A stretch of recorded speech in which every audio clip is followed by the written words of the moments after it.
People wonder and ask, did Prophet Muhammad peace be upon him marry a child? Was this a normal practice 1400 years ago? What was the wisdom behind it?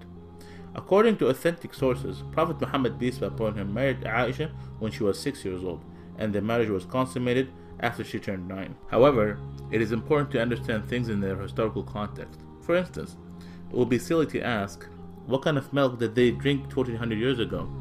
Or to ask, what kind of engine they used to have back then? Therefore, one must understand that things 1400 years ago were very different from now. Time have changed, and so human have. 1400 years ago, it was very common for women to marry at a young age. It is a historical fact that girls from ages 9 to 14 were married off in Europe, Asia, Africa, and America.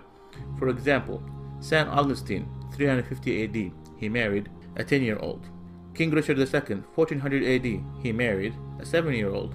Henry VIII, 1500 AD, he married a 6-year-old.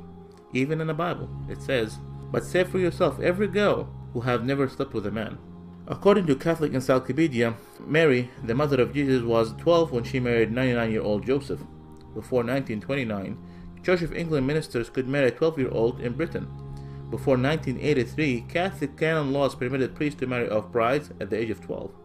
A lot of people are unaware in the United States, in the state of Delaware in the 1880, the minimum age for marriage was 7 years old, and in California it was 10 years. Even now, the marriage age for some states are 12 in Massachusetts, 13 in New Hampshire, and 14 in New York. At the time of the Prophet Muhammad, peace be upon him, those who refused his message tried every method and strategy to discredit him. They were always looking for opportunities to attack him, verbally or even physically.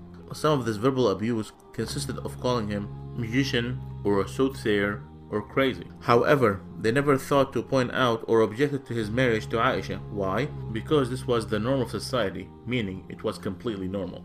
With that said, did you know that Prophet Muhammad, peace be upon him, he had only one wife, Khadija, throughout the first 54 years of his life? Did you know that she was a widow? Did you know that she was 15 years older than him? He, peace be upon him, spent his entire youth with her. He was committed to her until after her death by keeping ties with her friends. What about Aisha? Was she a child when she agreed to marry Prophet Muhammad, peace be upon him? First, it's important to note that it is strictly prohibited in Islam to marry someone before the age of puberty. Note, the age of puberty varies throughout different times and different places. According to scientific references, girls might enter full-blown puberty anytime between the ages of 9 and 15. Also, the average temperature of the country is considered to be the chief factor with regard to menstruation and sexual puberty. So, was Aisha a child? No, she was not. So what about the wisdom behind this marriage? God always knows best. The marriage of Aisha was an instruction from God. Aisha narrated to us more than 2200 hadiths or sayings of Prophet Muhammad, peace be upon him. Aisha was exceptionally intelligent, and since she married Prophet Muhammad, peace be upon him, at a young age, she was able to learn so much from him. She later played an important role as a teacher, expert, and interpreter of Islam. So, there was so much wisdom behind this marriage. For those who do not know Prophet Muhammad, peace be upon him, Prophet Muhammad, peace be upon him, did not come to seek worldly pleasures, but rather, he warned us against them. His companions described him as a man of morality and said he was shyer than a virgin in her seclusion. When the believers asked him an awkward question, he would cover his face out of shyness. He taught us that each religion is known for a kind of morality, and the morality of Islam is shyness and modesty.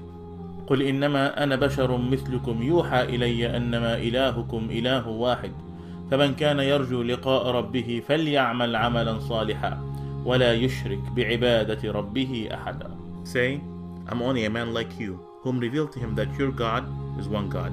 So whomever would hope to meet his Lord, let him do righteous work, and not associate anyone with his Lord. If you have questions about Islam, ask a Muslim. Please like our Facebook page.